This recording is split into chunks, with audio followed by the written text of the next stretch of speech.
Welcome to our video.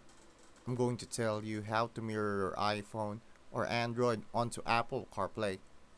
By default, CarPlay is designed to only show supported apps, but with screen mirroring, you can display almost anything from your phone onto the car's display.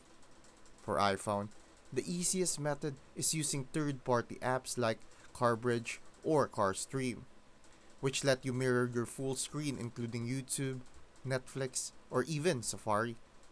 Simply install the app, connect your iPhone to CarPlay through USB or wireless, and choose which apps you want mirrored.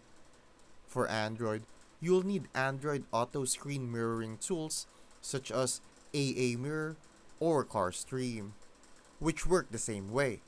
Install, connect, and enable mirroring in developer options. Once set up, your entire phone screen appears on your CarPlay system. Thank you for watching, and make sure to subscribe for more useful content.